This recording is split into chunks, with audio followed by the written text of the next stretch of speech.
that person like keeps manipulating me कि अरे नहीं नहीं नहीं नहीं उन्नति छोड़ ये with the number of girls. Hi friends, இந்த ஒரு வீடியோ திக்விஜய் பற்றி நேற்றுலேருந்து ரொம்ப பயங்கரமாக வைரலாக சர்க்குலேட் ஆகிட்டு இருக்கு. இதை நீங்கள்லாம் பார்த்துட்டு தான் இருப்பீங்க. இவங்க யாருன்னு பார்த்தீங்கன்னா உன்னட்டி தோமர். இவங்க திக்விஜயோட ex girlfriend. Unnati Tomar பார்த்தீங்கன்னா ஸ்பிளிட்ஸ்வில்லாவோட கண்டஸ்டண்ட்டும் கூட. உன்னட்டி தோமரும் திக்விஜயும் ஒன்னா ஸ்பிளிட்ஸ்வில்லா ப்ரோக்ராமில் பார்ட்டிசிபேட் பண்ணாங்க. ஸோ அங்கே தான் இவங்க ரிலேஷன்ஷிப் பில்ட் ஆயிருக்கு. இவங்க ரெண்டு பேரும் பார்த்தீங்கன்னா லாஸ்ட் இயர் அக்டோபர்லேயே இவங்க ரிலேஷன்ஷிப் பிரேக் ஆயிடுச்சுன்னு ஒரு அனௌன்ஸ்மெண்ட் கொடுத்துட்டாங்க. இப்போ என்ன நடந்திருக்குன்னா, பிக் பாஸ்க்கு அப்புறமா திக்விஜய் ஃபர்ஸ்ட் டைமாக ஒரு இன்டர்வியூ கொடுத்துருக்காரு. அந்த இன்டர்வியூவில் இவரோட எக்ஸ் கேர்ள் ஃப்ரெண்ட் பற்றி பேசும்பொழுது என்னோட எக்ஸ் கேர்ள் ஃப்ரெண்ட் என்னை சீட் பண்ணிட்டான்ற மாதிரி ஒரு கான்ட்ரவர்ஷியல் டாக்கை வெளியில் விட்டுட்டாரு. அவர் உன்னட்டியோட நேமை மென்ஷன் பண்ணலனாலும் எக்ஸ் கேர்ள் ஃப்ரெண்டுன்னு சொன்னதுனால எல்லாருக்குமே தெரிஞ்சிருச்சு அது உன்னட்டி தான் அப்படின்னு சொல்லிட்டு.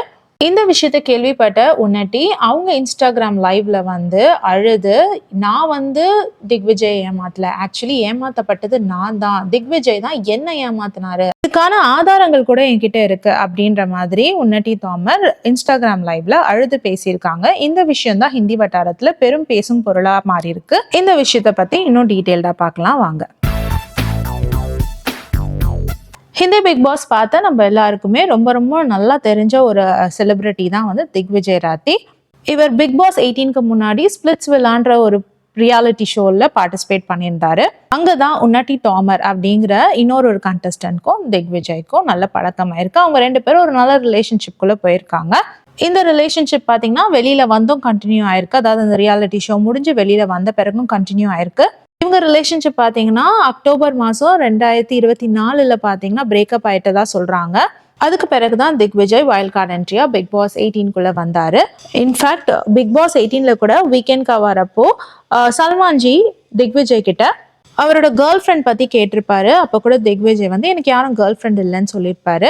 அப்போ சல்மான்ஜி பார்த்தீங்கன்னா இல்லை வெளியில உன்னட்டி கிளைம் பண்ணிட்டு இருக்காங்க, அதாவது நீங்க அவங்களோட பாய் ஃப்ரெண்ட் அப்படின்னு சொல்லிட்டு இருக்காங்கன்ற மாதிரி சொல்லவும் திக்விஜய் சொல்வாரு, இல்லை நான் வரதுக்கு முன்னாடியே அவங்களோட பிரேக்கப் பண்ணிட்டு வந்துட்டேன், இப்போ எங்க ரெண்டு பேருக்கும் எந்த கனெக்ஷனும் கிடையாதுன்ற மாதிரி திக்விஜய் ராத்தி சொல்லியிருப்பாரு. இந்த விஷயத்த பிக் பாஸ் வீட்டுக்குள்ள கரண்வீர் கூட பார்த்தீங்கன்னா திக்விஜய் கிட்ட கேட்டிருப்பாரு, நீ கிளியரா சொல்லிட்டு வரலையா ரிலேஷன்ஷிப் பிரேக் பண்றோம்னு சொல்லிட்டு கிளியரா சொல்லிட்டு வரலையா உன்னட்டி கிட்டன்ற மாதிரி கேட்டிருப்பாரு. அதுக்கு திக்விஜய் சொல்லியிருப்பாரு, இல்ல நான் உள்ள வரதுக்கு 1 வீக் முன்னாடி தான் எங்களுக்குள்ள பிரேக்கப் ஆச்சு, நான் கிளியரா சொல்லிட்டு தான் வந்தேன், அதுக்கப்புறம் கூட என்னை காண்டாக்ட் பண்றதுக்காக உன்னட்டி ரொம்ப ட்ரை பண்ணாங்க, ஆனா நான் அவங்களோட பேசல அப்படின்ற மாதிரி சொல்லியிருப்பாரு. அப்போ கரண் கூட சொல்லியிருப்பாரு, நான் ஒரு சஜஷனா உனக்கு சொல்றேன், நீ கேமரா முன்னாடி போய் இந்த விஷயத்த கிளியர் பண்ணிடு, தேவையில்லாத கான்ட்ரவர்சிக்குள்ள மாட்டிக்காதன்ற மாதிரி ஒரு சஜஷன் கொடுத்திருப்பாரு. அந்த பர்டிகுலர் வீக்கெண்ட் வார் எபிசோடுக்கு பிறகு பாத்தீங்கன்னா உன்னட்டியும் ரொம்ப ஓப்பனா சொல்லியிருப்பாங்க, இனிமே யாரும் எங்க ரெண்டு பேரையும் சேர்த்து வச்சு சோசியல் மீடியால பேசாதீங்க, ஏன்னா திக்விஜயோட பிஆர் டீம் கம்ப்ளீட்டா இக்னோர் பண்றாங்க, நான் திக்விஜய்க்கு சப்போர்ட் பண்ணணும்னு நினைச்சாலும் அவங்களுக்கு என் சப்போர்ட் வேணாம் போல இருக்கு, அதனால தயவு செஞ்சு எல்லாரும் என்ன திக்விஜய்க்கு சப்போர்ட் பண்ண சொல்லி என்னோட மெயில் பாக்ஸை ஸ்பேம் பண்ணாதீங்க அப்படின்ற மாதிரி ஒரு மெசேஜை போட்டிருந்தாங்க. இதுக்கு பிறகு பாத்தீங்கன்னா திக்விஜயோட ஃபேன்ஸ் பாத்தீங்கன்னா உன்னட்டிய ரொம்ப திட்ட ஆரம்பிச்சாங்க. இந்த ரிலேஷன்ஷிப் பிரேக் ஆனதுக்கு உன்னட்டி தான் மெயின் ரீசன் அப்படின்ற மாதிரி ஆடியன்ஸ்லாம் பேச ஆரம்பிச்சாங்க. அது உன்னட்டியால தாங்க முடியலன்ற மாதிரி அவங்களோட இன்ஸ்டா லைவ்ல சொல்லியிருக்காங்க. பிக் பாஸ் விட்டு வெளியில வந்த பிறகு கூட நான் திக்விஜயை மீட் பண்ண ட்ரை பண்ணேன், ஆனா டோர் கூட திறக்காம என்னை வெளியிலேயே வச்சு அனுப்பிட்டாங்க அப்படின்ற மாதிரி உன்னட்டி சொல்றாங்க. பிக் பாஸ் விட்டு வெளியே வந்த பிறகு திக்விஜய் பெருசா யாருக்குமே இன்டர்வியூ தரல. அதுக்கு ரீசன் நான் எந்த ஒரு கான்ட்ரவர்சிலையும் மாட்டிக்க விரும்பல, என் ஃபேமிலி பீஸ்ல இருக்கணும்ன்றதுக்காக நான் எங்கேயுமே பெருசா இன்டர்வியூ கொடுக்கலன்ற மாதிரி சொல்லியிருந்தாரு.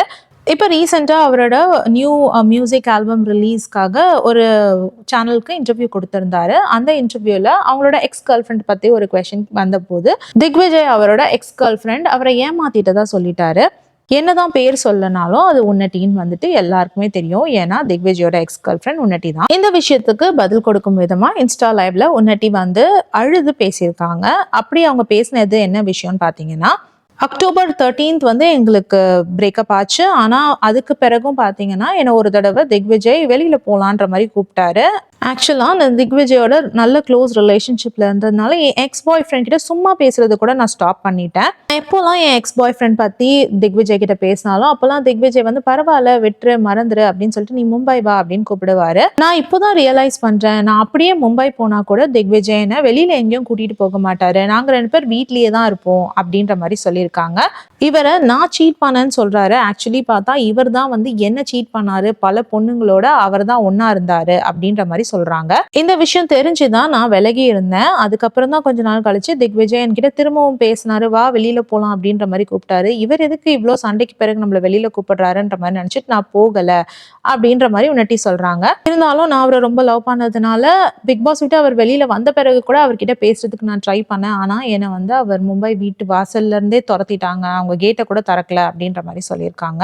இது மட்டும் இல்லாம உன்னட்டி தான் கிட்ட ப்ரூஃப் இருக்கிறதா சொல்லி திக்விஜயோட வாட்ஸ்அப் மெசேஜ் எல்லாம் ஸ்கிரீன்ஷாட்ஸா இன்ஸ்டால போஸ்ட் பண்ணியிருக்காங்க. ஆனா அவங்க அந்த ப்ரூஃபை போஸ்ட் பண்ணும்போது திக்விஜயோட நம்பரை ஹைட் பண்ண மறந்துட்டு இருக்காங்க. அதனால திக்விஜயோட நம்பர் நிறைய பேருக்கு கிடைச்சிருச்சு. இதனால ஒரே நாள்ல திக்விஜய்க்கு ஏகப்பட்ட ஸ்பாம் கால்ஸ் வந்திருக்கு. நிறைய பேர் எங்க இருந்தோ கால் பண்ணியிருக்காங்க. இதனால கடுப்பான திக்விஜய் அவரோட இன்ஸ்டா ஸ்டோரியில நான் எல்லாருடைய ப்ரைவசியும் மதிச்சிருக்கேன், அதனாலதான் பாத்தீங்கன்னா நான் ப்ரோக்ராம் முடிஞ்ச பிறகும் எந்த ஒரு இன்டர்வியூஸும் கொடுக்கல. எதுக்காகனா மற்றவங்களோட ப்ரைவசியை டிஸ்டர்ப் பண்ணக்கூடாதுன்றதுக்காக. என்ன இருந்தாலும் இந்த காலத்துல பர்சனல் பவுண்டரிஸ்க்குலாம் வந்து ரெஸ்பெக்டே இல்லாம போச்சு. ஒருத்தரோட ஃபோன் நம்பரை இப்படி லீக் பண்ணக்கூடாது. Let's continue to create space and uplift each அதர்ன்ற மாதிரி அவரோட போஸ்ட்ல போட்டிருக்காரு. இப்படி திக்விஜயும் உன்னட்டியும் அவங்களோட பர்சனல் லைஃப்பை பற்றி மாற்றி பேசிக்கிறதுனால அங்கே வந்து பெரிய சர்ச்சையாக இருக்குது. இந்த விஷயம் பார்த்திங்கன்னா பெரும் பேசும் பொருளாக ஹிந்தி வட்டாரத்தில் உருவாயிட்டு இருக்கு. என்னதான் ஒரு ரிலேஷன்ஷிப்ல இருந்து பிரிஞ்சிட்டாலும் அவங்களோட ப்ரைவேட் ஸ்பேஸ் பாதிக்காத அளவுக்கு அந்த 2 பார்ட்னர்ஸும் இருந்துக்கிறது தான் நல்லது. பர்சனல் லைஃப்பை பற்றி எப்போவுமே வெளியில் சொல்லாமல் இருந்தால் அவங்களோட லைஃப் ரொம்பவே நல்லாயிருக்கும். இந்த கான்ட்ரவர்சியில் திக்விஜயோட ஃபேன்ஸ் பார்த்தீங்கன்னா உன்னட்டி எக்ஸ்போஸ்டுன்னு வீடியோ போட்டுட்டு வராங்க. உன்னட்டி தாமரோட ஃபேன்ஸ் பார்த்தீங்கன்னா திக்விஜய் எக்ஸ்போஸ்டுன்னு வீடியோ போட்டுட்டு வராங்க. என்னடா நடக்குது இங்க அப்படின்னு புரியாம குழம்பிக்கிட்டு இருந்த திக்விஜயோட பல ஃபேன்ஸ்க்கு இந்த வீடியோ ஹெல்ப்ஃபுல்லாக இருக்கும்னு நினைக்கிறேன். இந்த விஷயத்துல உங்களோட கருத்து என்னன்னு சொல்லிட்டு கமெண்ட் செக்ஷன்ல பதிவிடுங்க.